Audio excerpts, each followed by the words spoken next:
स्वामी समर्थ श्री गुरुदेव दत्त. तर बघू शकता फ्रेंड्स, आज आम्ही गुरुचरित्र पारायणला बसणार आहोत आणि आता सकाळचे वाजले आहेत 4:30.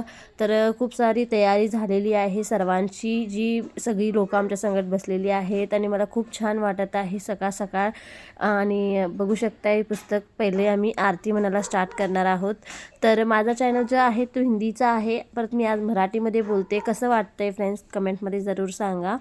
आणि आम्ही आरती बोलणार आहोत. तर सगळं मी तुम्हाला दाखवत आहे आणि तयारी पण खूप छान केलेली, एकदम प्रसन्न, एकदम फ्रेश असं फील येत होतं. आणि हे बघा सगळीजण इथं तयारीत आहेत आणि मस्त वाटत होतं, एकदम मस्त. तर सगळ्यांचा बी मी शूट केलेला आहे. 7 दिवसामध्ये जे जे होतं ना ते सगळं मी ह्याच्यात शूट केलेलं आहे तुम्हाला दाखवण्यासाठी. आणि हे पारायणची तयारी बघू शकताय तुम्ही, पूर्ण असं केलेली आहे. आणि वाचन झाल्यानंतर इथंच असंच ठेवून जायचं आणि वाचन करायचं. तर सकाळ सकाळी करावं लागतं आणि याला खूप नियम वगैरे आहेत. चरित्र वाचायच्या आधी हळदी कुंकू लावून फूल ठेवून त्याचं पूजा करून घ्यावे आणि त्याच्यानंतर आपल्याला वाचन स्टार्ट करायचं आहे. तर बघू शकताय पहिला आपण आरती म्हणणार आहोत आणि खूप छान वाटतं, प्रसन्न वाटतं. आपल्याला संकल्प करायचा असतो. तर हातामध्ये छोटंसं थोडंसं तांदूळ घ्यायचं, त्यात कुंकू घालायचं आणि पाणी घालायचं आणि पितळेच्या ताटामध्ये सोडून द्यायचं. आणि तुमचं जे बी इच्छा आहे, संकल्प आहे ते त्याच्यात घालून सोडून द्यायचं आणि जी आपली इच्छा आहे ती मागून आपण गुरुचरित्र वाचायला स्टार्ट करायचं. तर बघू शकता इथं पूर्ण मस्त वाटतंय आणि मला पण खूप छान वाटलं की सर्वजण एक संगतच वाचत होतो आणि खूप छान वाटलं. तर असं तुम्ही पारायण करू शकताय. घरी पारायण करायचं असलं तर त्याला खूप नियम आहेत. जेव्हा तुम्ही सर्व लोक पारायण करतात तिथे बसून तुम्ही केला तर खूपच उत्तम असतं.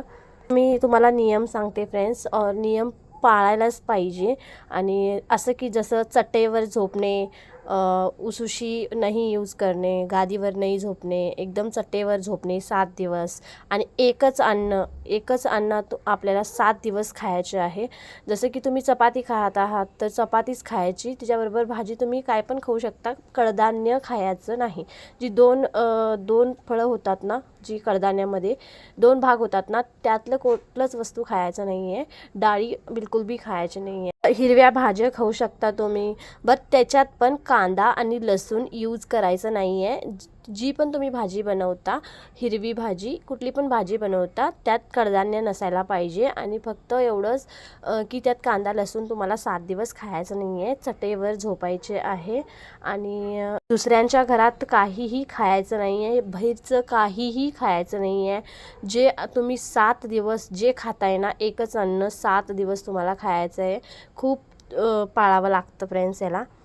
फ्रेंड्स, शिवीगाळी करू नये त्या 7 दिवसात. शिवीगाळी बिलकुल बी करू नये, कुणाची निंदा करू नये, कुणाबरोबर भांडू नये. हे सगळं नियम आहेत फ्रेंड्स, हे पूर्ण तुम्हाला पाळावे लागतील.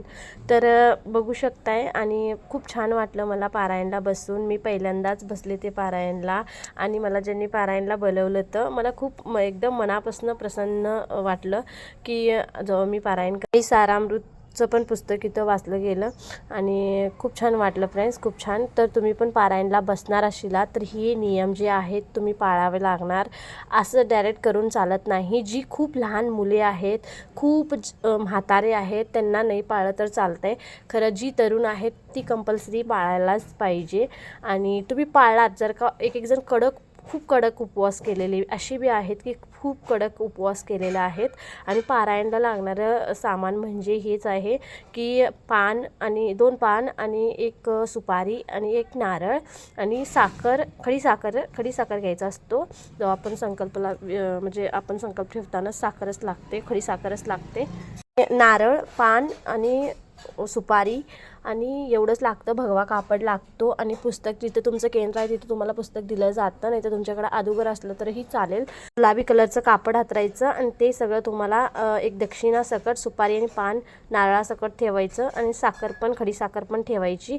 तर इथं सगळी तयारी झालेली आहे, बघू शकताय. आणि खूप छान वाटतं. जर पारायण सप्त त्याच्यानंतर आम्ही आरती बी करून घेतो आणि खूप छान वाटतं. खूप मला छान वाटलेलं आहे आणि ह्याचा अनुभव बी मी तुमच्याबरोबर शेअर करीन नक्की. तर खूप छान अनुभव येतो जेव्हा आम्ही स्वामी सेवेत येतो. आपण जेव्हा अडचणीत असतो त्यावेळेस आपण अंतःकरणापासून स्वामींना हाक मारली ना तर स्वामी मदतीला खूप धावून येतात आणि बघू शकता फ्रेंड्स ही बघा. आणि हे 3-4 दिवसाचं आहे. थोडं मी शूट करून तुमच्यासोबत शेअर केलेलं आहे. आणि इथं दत्तांचं मंदिर पण आहे, खाली औदुंबरचं झाड पण आहे आणि स्वामींची इथं खूप छान सेवा पण भेटते करायला आणि खूप छान वाटतं फ्रेंड्स. तुम्ही पण पारायण करणार असशिला, जर का तुम्हाला मनात येत असेल की मी कसं करू काय करू, तिथे केंद्रामध्ये कोण पण असेल म्हणजे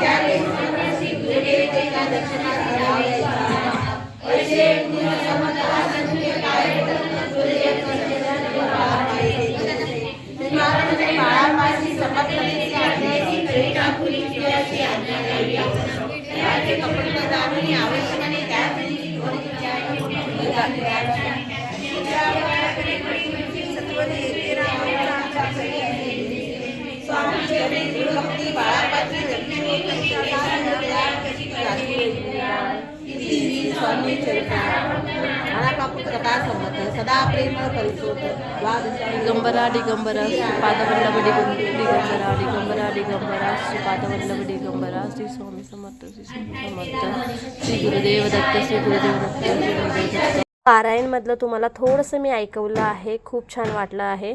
तर फ्रेंड्स तुम्हाला केंद्रामध्ये कोणतरी म्हणत असतील जर का तुम्हाला वाचा येत नसेल तुम्ही या, फक्त बोटं फिरवा, तर तुम्ही जावा फ्रेंड्स. तुम्हाला वाचायला जर का येत नसेल तरी पण तुम्ही जा, की ते स्वामी तुमच्याकडं वाचून घेतातच, तुमच्याकडं करवून घेतातच. आणि सगळ्यांच्या बरोबर तुम्ही फक्त बोट फिरवला तर बी तुमचा पारायण होऊन जातो. आणि स्वामींना फक्त एवढंच म्हणायचं की हां स्वामी तुम्ही आमच्याकडं पारायण करून घ्या, एवढंच बोलायचं. जर का वाचता नाही येत असेल ना तरी पण स्वामी तुमच्याकडं वाचवून घेतात. तुम्ही पूर्ण विश्वास ठेवा स्वामींच्यावर. आणि बघू शकता सगळीजण आहेत आणि खूप छान वाटलं मला. आणि मला वाटलं नव्हतं की मी पारायणला बसशीन कधी, का म्हणजे मला तेवढं कॉन्फिडन्स नव्हता आणि खूप कॉन्फिडन्स आला मला. केंद्रातून म्हणले की तुम्ही बसा, आम्ही सर्व आहोत तुमच्या बाजूला. तर मला खूप छान वाटलं आणि मी पारायण पण खूप छान केलं आणि सगळं एकदम मस्त झालं आणि खूप छान वाटलं फ्रेंड्स मला या 7 दिवसात. पारायणला बसून मला खूप छान वाटलं. तुम्हाला कसं वाटलं फ्रेंड्स कमेंटमध्ये नक्की सांगा. की मी हे थोडंसं झलक तुमच्याबद्दल शेअर केल्याबद्दल एक लाईक आणि सबस्क्राईब जरूर करा.